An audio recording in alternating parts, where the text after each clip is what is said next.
Hello again, everyone. Welcome to another episode of Talking Smack. I am your host, Josh Scar, and I am flying solo today, whenever you're actually listening to this. Due to unforeseen circumstances, I was unable to procure a co-host, so this is going to be a very truncated episode where I'm mostly just going to talk news because my topics that I have in the filing cabinet are not very interesting when there's just one person and no real back and forth. So as a means to kind of keep things entertaining, as well as I'm just going to talk about the news for this week because there's a lot of news that happened this week and it bears discussion. And even though I will only be discussing it with myself, I still feel like it's stuff that should be talked about. So I'm going to start off with the most recent news as of the recording of this episode, which is that the Saban Corporation, Chaim Saban, who owns the Power Rangers TV shows, he owns the property of the Power Rangers, did not renew the movie logo, which seems to be kind of a final nail in the coffin for the hopes of a sequel of getting a Power Rangers 2, where we see Tommy come into the fold and just kind of seeing what happens with that universe. I thought this year's Power Rangers movie was fine, very well acted. It just, once they got to the Power Rangers stuff, they really didn't know what they wanted to be. They wanted to embrace the campiness while also being real, like grounded, sort of like the DC movies. The problem was that it played it too safe, I think. They did take some chances by making Billy on the spectrum. They also made Trini, who they pronounced the name Trini in the movie, which I thought was kind of weird, but whatever, artistic license. Making Trini an LGBTQ representative, which again was great. It was interesting, and it was a change of pace for the characters. There's a lot of stuff that was just cut from the movie that would have added context, and there are certain things that you could have taken out, such as the bowl joke at the very beginning of the movie. But there's a lot of stuff that they did really well too. Bryan Cranston as Zordon, I felt, was very underdeveloped. You didn't really get his change of heart other than the fact that, oh, Billy died. The world needs him more than they need me, apparently. I didn't really get it, but it made a nice character development moment that felt kind of forced. So it was a very two-sided coin. It didn't make a lot of sense, and it just didn't flow very well. The Zords looked really weird, but they still were kind of cool at the same time. I think the biggest detriment to the movie, though, was once they got to the Zords, they really embraced the Power Rangers essence of everything. When they got to the Megazord, that's where the thing literally just slowed down, and it was a huge problem for the rest of the movie as far as the climax of the movie. We didn't see the Megazord come together. We just saw them like falling into a pit, and then they come out and they're the Megazord. And Rita just goes, that's impossible. But she was a ranger. She should know it's not impossible, unless it's the first time they've ever done that, which is kind of a weird thing to have revealed. Anyway, the movie was fine. It wasn't the best movie ever. It wasn't the worst movie ever. I know there were a lot of people that did enjoy it because it did do a lot of homaging while also being new. I thought it was fine. There's not much more to say about it. I just think it didn't take enough risks in being its own thing, and it didn't embrace enough of the Power Rangers stuff. It tried too hard to avoid the tropes of an origin movie. And there were some really cool moments. I love the moment with Kimberly and Trini in the cafe where they're doing this cool little kung fu fighting thing over a croissant or something. That part was really cool. I enjoyed it a lot, but it just, there wasn't enough good stuff to outweigh the mediocre stuff. And I think that's part of where the sequel is now going to fall through, which again, if we get a sequel, I'll be very excited. I think they'll learn from their mistakes with this first movie. It'll just be a matter of if we actually get it, which at this point, it doesn't seem like we will. In other news, we have Star Trek Discovery, which is exclusive to CBS's streaming service, which has been renewed for a second season. I have not seen any of this show, so I don't have a lot of input, but I've been hearing good things. I know it's got good scores on Rotten Tomatoes. So it's always good to have more Star Trek, especially in a world where we're getting a new Star Wars movie every year. So it's always nice to have that balance of Star Trek in there as well. And I'm not a Trekkie. I'm not balanced one way or the other. I just enjoy all things nerd. And again, I can't say enough about having good nerd stuff on TV that people are enjoying and embracing. Probably the oldest news of the week, Ron Howard revealed the title of the Han Solo Star Wars movie, and it is being called Solo, a Star Wars story. Why it's being called just Solo, I don't really know. It doesn't seem like it would be that far of a stretch or that hard of a process to call it Han Solo, a Star Wars story. But I'm not the creative one, and I'm not the one getting paid to make these decisions for the Star Wars universe. I guess it's an easier title than How Han Made the Kessel Run in Less Than 12 Parsecs, or How Han Won the Millennium Falcon from Lando Calrissian, also starring Lando Calrissian. So, I don't know. It's a fine title. The movie's going to be fine, I assume. It's a Star Wars movie, but there's always, as long as it's okay, it's always good. As long as it's not as bad as the prequels, that's the only thing that matters, really. But I discussed this with Alex last week, I believe. No, 2 weeks ago, where I believe these Star Wars movies that are coming out they're plot hole fixers. So we know Han made the Kessel Run in less than 12 parsecs, and when the original Star Wars came out, no one knew what a parsec was, so everyone just immediately inferred that it was a measure of distance, which I believe... Oh, no, it was a measurement of time, which it's actually a measurement of distance. So how you run a race or some kind of...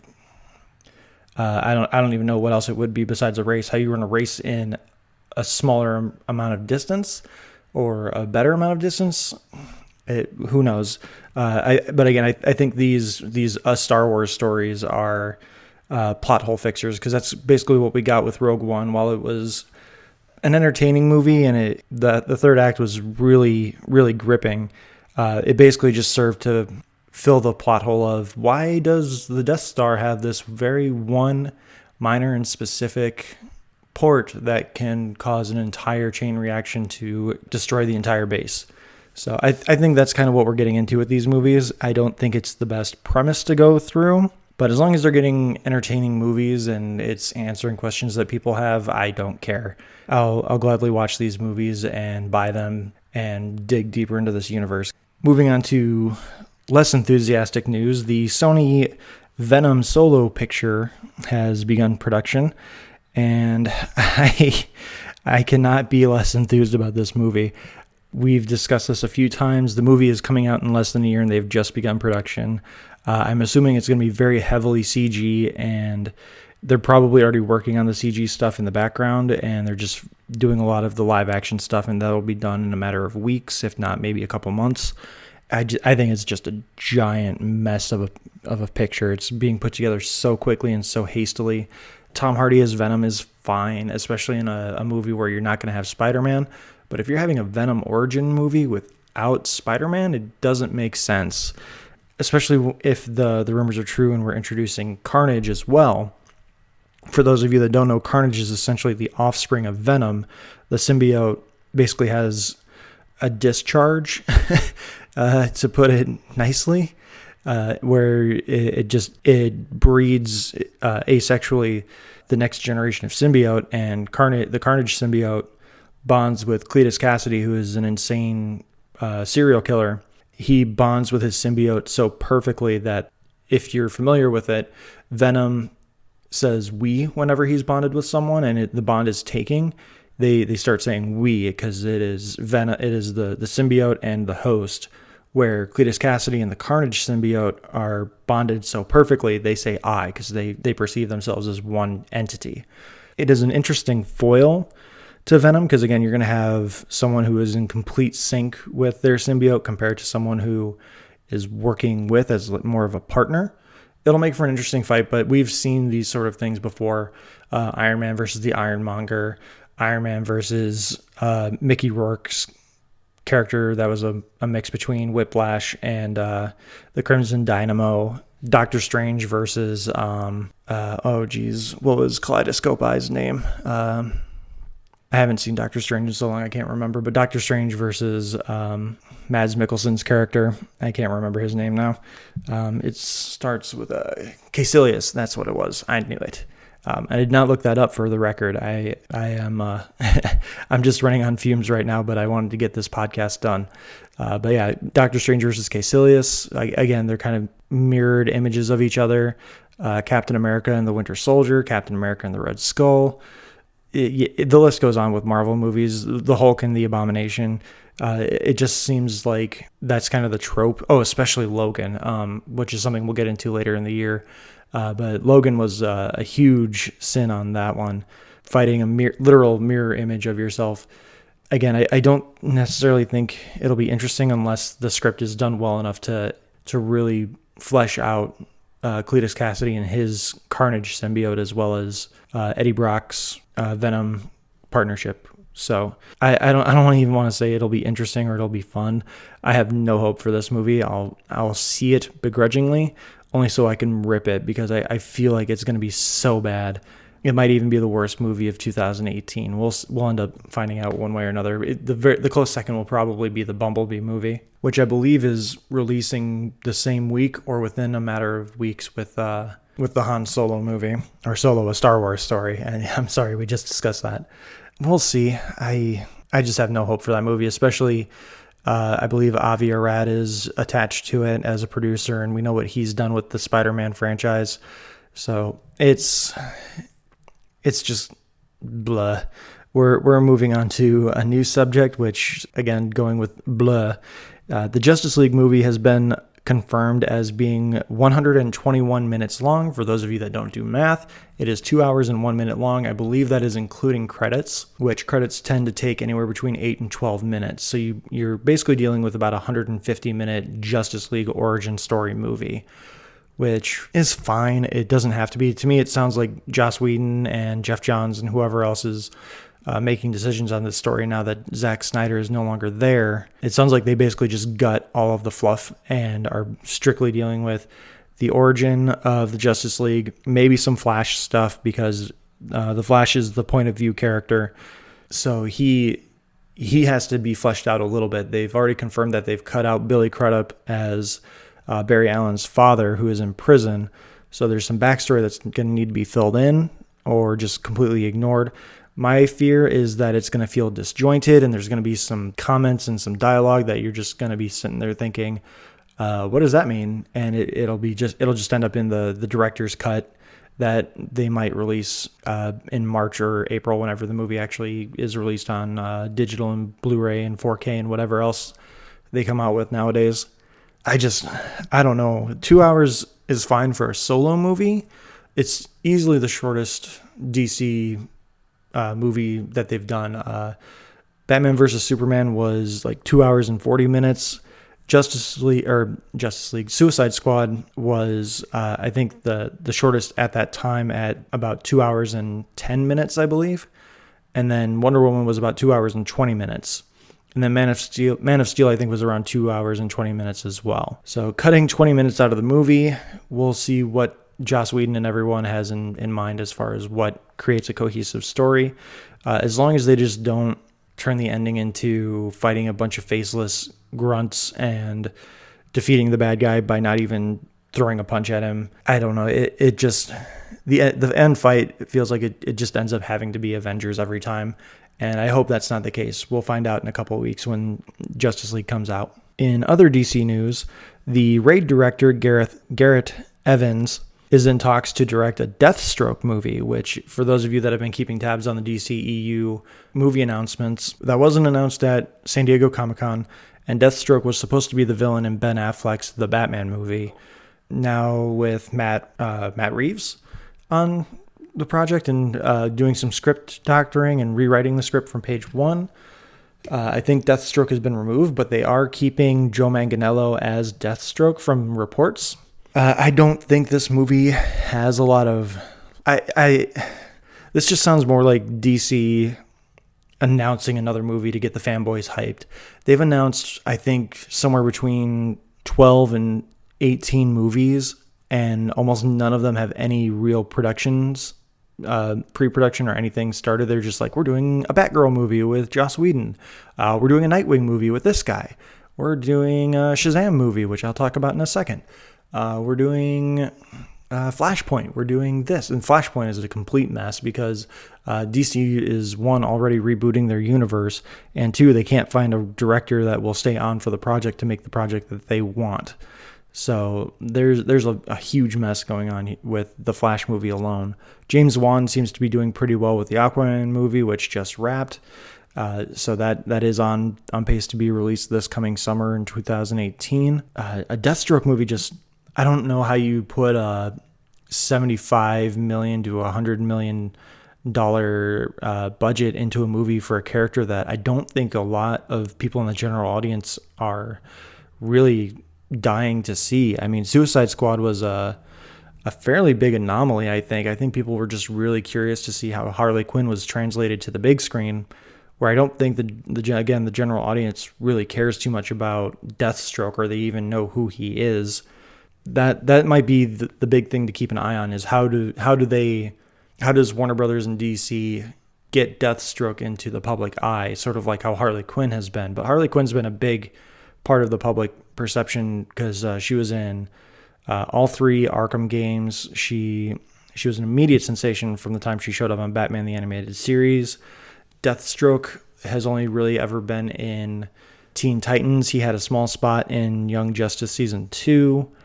He has shown up in a couple of video games. I know he was in Arkham Origins, but he hasn't been a huge part of DC's public productions in any medium other than the comics. And it's gonna be interesting to see how they really push him into the public eye to try and draw up interest for this movie. And then rounding out our DC news segment, the director of Shazam, who I'm blanking on right now, and I haven't looked up his name again, so I apologize for not having it ready. The director of Shazam has confirmed that the movie is on pace to meet its release date of April 5th, 2019. For those of you who don't know who Shazam is, Shazam, among other things, used to be known as Captain Marvel. And when DC rebranded their comic line with the New 52, they changed Captain Marvel's name to Shazam to remove any kind of confusion with Marvel's character of Captain Marvel, who has been it's more of a title than a character, where Captain Marvel / Shazam in DC has always been a singular character. There have been other characters like Mary Marvel and a few others, but by and large, Captain Marvel has always just been Billy Batson. And so when they rebranded him as Shazam, personally, I thought that was really weird, because that's how Billy Batson becomes his superhero alter ego, is he shouts Shazam and lightning strikes him and he becomes this giant Superman-like person.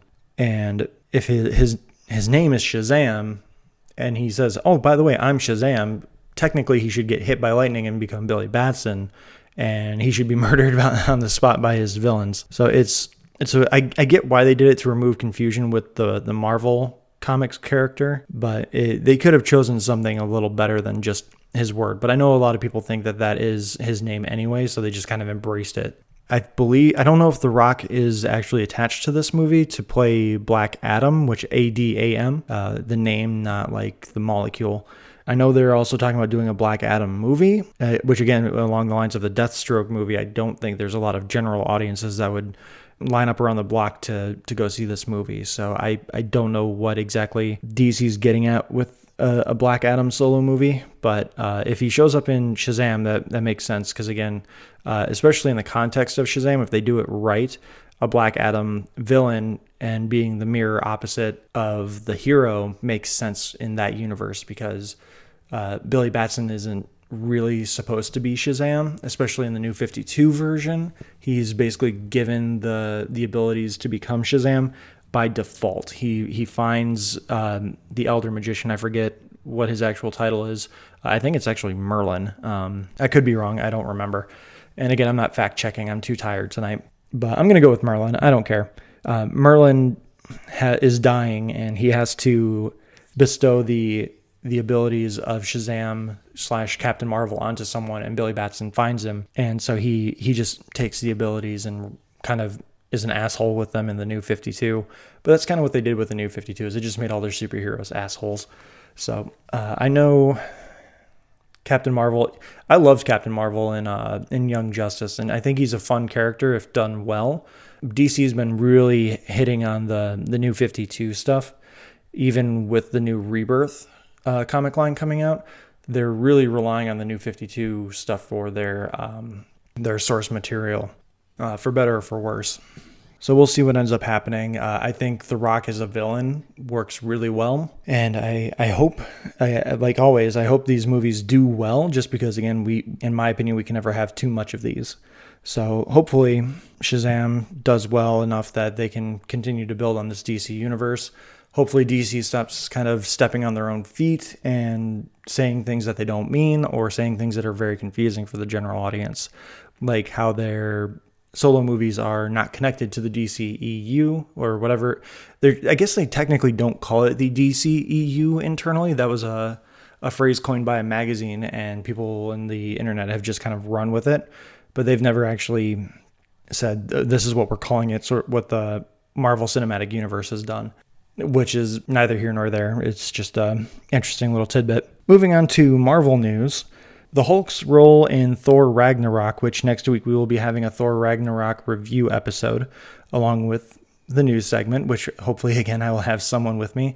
If not, I'll be rambling on about how much I enjoyed Thor, hopefully. But beginning with Thor Ragnarok, we're going to be getting a small B-plot trilogy, what would create an actual Hulk movie, because Universal Studios owns the distribution rights to the Hulk movies, and they don't want to play nice with Marvel and Disney for some reason. And so Kevin Feige went to Mark Ruffalo and just said, what would you want to see in a Hulk movie?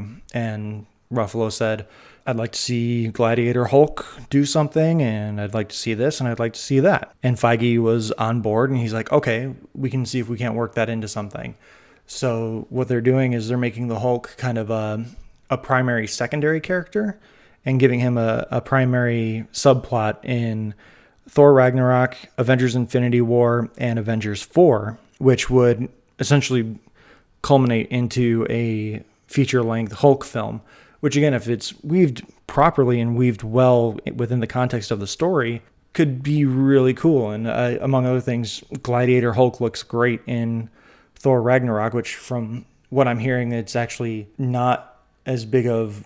Like, I was joking for a long time that Thor Ragnarok was actually Thor, not Planet Hulk, but actually Planet Hulk, or Planet Hulk. So this from what I'm hearing, it is still by and large a Thor movie, but the Hulk is in it, and they're implementing elements of certain Hulk stories into it, which, again, is very cool, and it can work very well. In other Avengers 4 news, we still do not have a title, so it is still technically Avengers 4. Hawkeye actor Jeremy Renner has been seen in costume, as well as Chadwick Boseman, the Black Panther, and Paul Rudd, Ant-Man. Hawkeye has been seen in a different set of boots, where if you remember his costume in the last few movies, his bottom half has basically just been black or like a navy, very solid, nothing spectacular. For those of you familiar with the comics, when his character was resurrected from the dead after the House of M event, the character Kate Bishop had taken on the mantle of Hawkeye, and so Clint took on the role of Ronin, a ninja-like character, and his boots were kind of greaved with a gold outline. And the set photos that have been taken of him walking around, they look like those boots, which, again, would make sense because he was on Team Cap in Civil War, so he's going to have to run around in a different costume and try not to be recognized. So he's got a new haircut. I'm assuming they're probably going to give him the special sunglasses that have been in all the promotional stuff, but he's never actually worn in the movies. And I believe that I think the Ronin costume is actually a really cool costume, especially if you get rid of the ninja mask. If they want to give him the ninja mask, it's fine, but I think it might look a little too much like a Black Panther character. So I think they'll just still call him Hawkeye or Clint and just let him have the Ronin boots and maybe a little bit of the Ronin outline.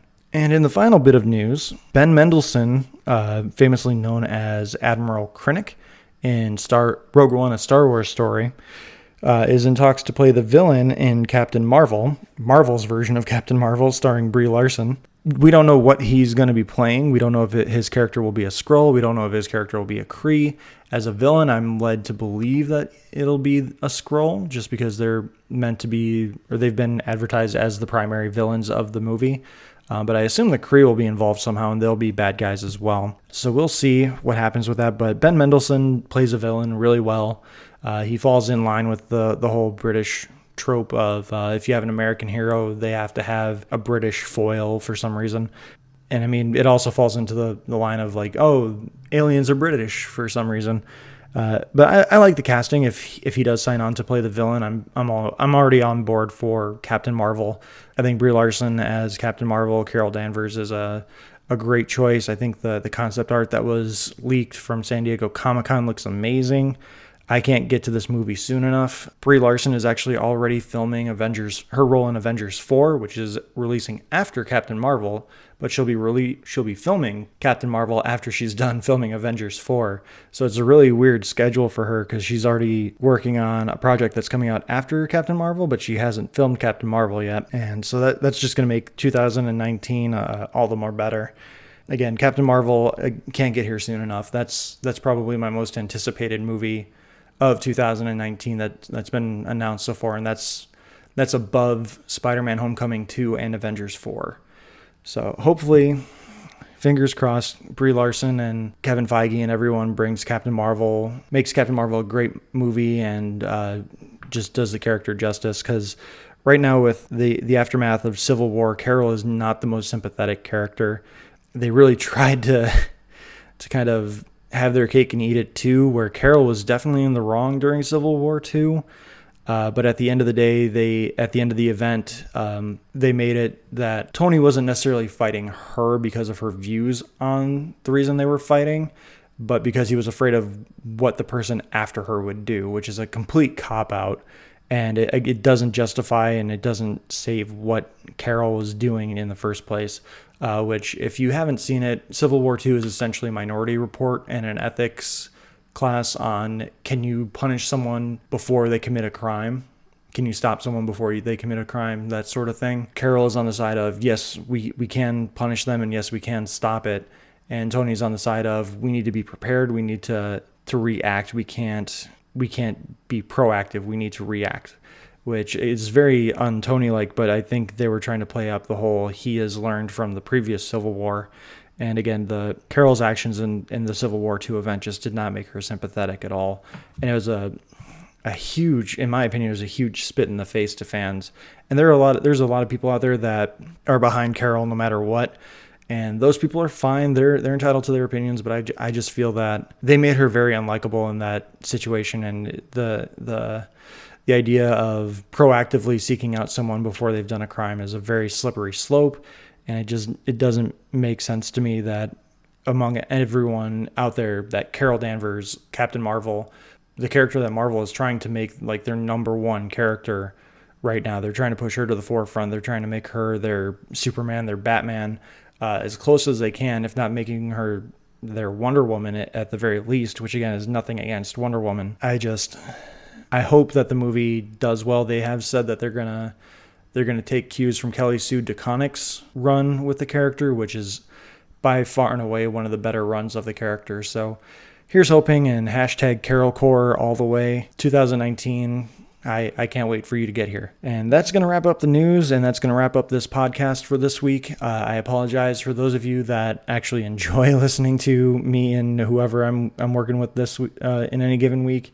Talking about certain things. I just don't feel like me talking about a certain topic for 90 minutes, or at this point it would be probably close to an hour, 45 minutes, whatever, rambling on about one thing without someone to bounce off of. And I just think it would be very boring for you to listen to. I'm surprised you even listened this long. I appreciate you listening, even just for a news segment this week. You can always follow us on Facebook and YouTube. You can find us on Twitter at Talking Smack Pod. Please email us. This podcast could be much more interesting if we get some emails asking questions, giving feedback. We can't really do much without some listener interaction. You can email us at tsmackpod@gmail.com. You can also follow me at Josh_Scar. Scar is spelled Skaar. And again, please find us, give us a like, share us on Facebook and YouTube. Thanks again for listening and sticking through the news segment this week. Roll that theme music.